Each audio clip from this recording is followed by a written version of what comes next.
Building your own Android TV box is honestly easier than ever before, especially when one tiny mini PC can handle media streaming, retro gaming, and a full console style experience.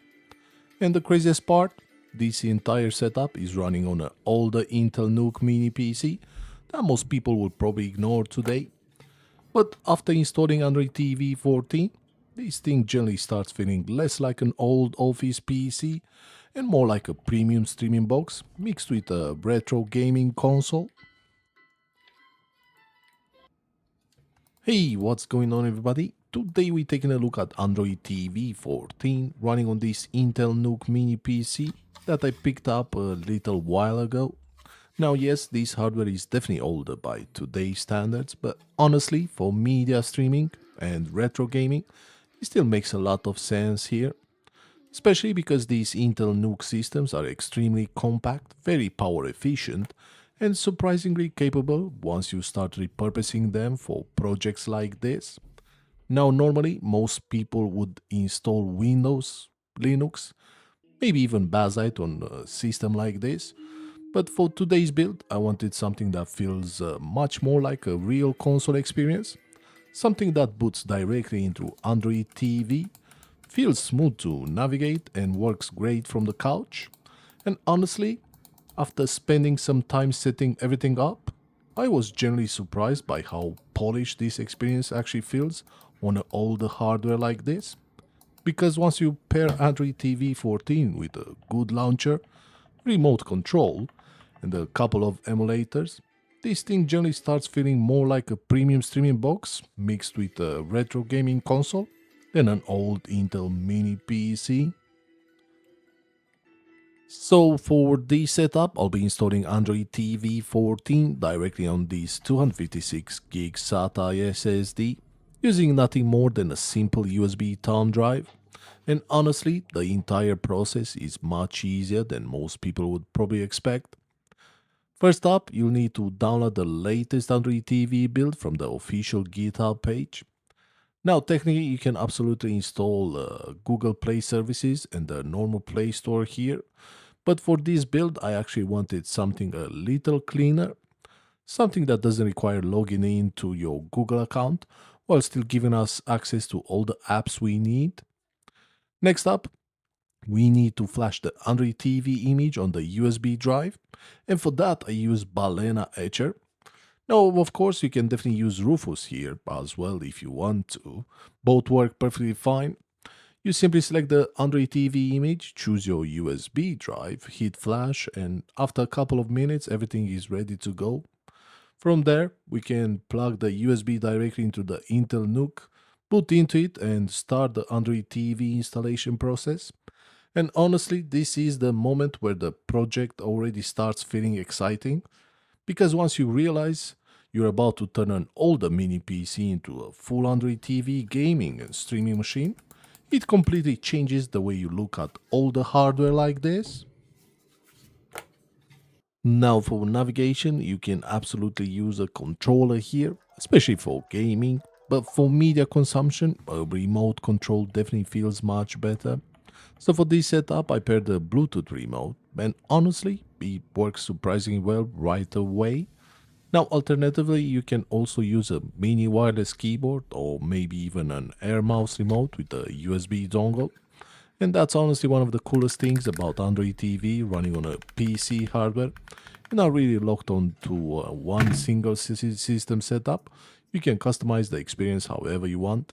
Different launchers, different remotes, different controllers. And because this is technically still a PC underneath, there's actually a lot more flexibility than a normal Android TV box.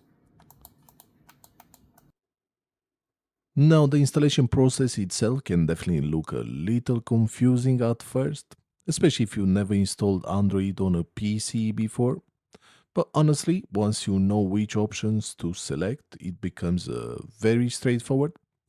As soon as the installer appears, I normally select Grab here and then continue directly into the installation wizard. For this setup, I choose to install Android TV directly on the entire SSD so I could fully take advantage of the complete 256 gigs of storage. During setup, I also enabled a few extra compatibility options just to make sure everything runs smoothly on the Intel hardware. Now, the installation itself only takes a few minutes, and once it's finished, simply hit Done, restart the system, and Android TV 14 will boot directly from the SSD. Now, the first boot can definitely take a little longer, so don't panic if it stays on the Android logo for a few minutes, because once everything finally loads, the entire system already starts feeling surprisingly polished. Heading into settings, then about, we can see Android 14 running properly alongside the full 256 gigs SSD available for apps, games, media, and emulators. And honestly, this is where the build really started coming together for me. Now, like I mentioned earlier, you can absolutely install Google Play services here if you want. But personally, I actually wanted to avoid using my Gmail account entirely on this build. So instead, I side-loaded Aurora Store. And honestly, this worked way better than I expected. Aurora Store basically gives us access to almost every Android app we need without needing the official Play Store. And from here, I also installed Downloader, which made side loading APK files even easier. Now, visually, the stock launcher is perfectly usable, but I definitely wanted something that looked cleaner and more premium. So I installed Projectivy Launcher, started customizing the layout, reorganizing apps, and honestly, the entire setup immediately started feeling much more polished here. And then after that, I also installed Cocoon Launcher for gaming, retro gaming, and this launcher honestly looks fantastic for retro setups. The overall UI feels much more controller focused, much more console like, and really nice to navigate around. And at this point, it generally stopped feeling like an old Intel NUC running Android and started feeling much more like a proper Android TV gaming console. Now, by default, most of these custom Android TV builds usually come with Wi-Fi L3 support only, which basically means some premium streaming services might run only in SD quality or not work properly at all. However, YouTube here worked incredibly well, and yes, this is the full Android TV version of YouTube, installed directly from Aurora Store with just one click. And once I enable stats for nerds, we actually running video at full 2160p, 60 frames per second, which honestly is pretty impressive for all the hardware like this. And the experience overall felt really smooth. Scrolling, loading videos, playback, everything felt surprisingly responsive. Moving over to movies and TV shows, Plex, Jellyfin, and MB are all available here as well. And honestly, as soon as you log into your server, your entire media library instantly appears. Movies, TV shows, anime, all directly from your own setup. And at this point, this could honestly replace an entire streaming box setup, especially if you already self host your own media. Now, before we jump into gaming, let's quickly take a look at the specs powering this setup. This Intel NUC Mini PC is running an Intel Core i5-8259U processor paired with 32 gigs of DDR4 RAM alongside Intel Iris Plus 655 graphics. It also supports both NVMe and SATA storage, so there's definitely plenty of flexibility depending on the kind of build you want to create here. Now, yes, by today's standards, this hardware is definitely older, but honestly, for Android TV, media playback, retro gaming, and emulation, it still holds up surprisingly well, especially because Intel Iris graphics actually aged pretty nicely for retro emulation. And thanks to this compact size, this thing generally feels like a proper TV box, something you could easily hide behind a TV, place on a monitor, or even throw into a backpack for portable setup. Now, because this is technically still Android, I also want to experiment a little with PC gaming. So I tried using GameNative to run some native Steam titles directly inside Android. And honestly, things got interesting very quickly here. Games like Celeste, Ori, and the Blind Forest and One Gun Guy technically should work here, but unfortunately, every single one failed during launch. I did try tweaking things, settings, changing Proton version, experimenting with compatibility settings, but no luck here. Now, honestly, that's still one of the limitations with Android gaming on the x86 hardware right now. Some things work really well, other things still feel very experimental. But honestly, that's also part of the fun with projects like this. Trying different apps, experimenting with different launchers, different emulators, and seeing just how far all the hardware can actually go.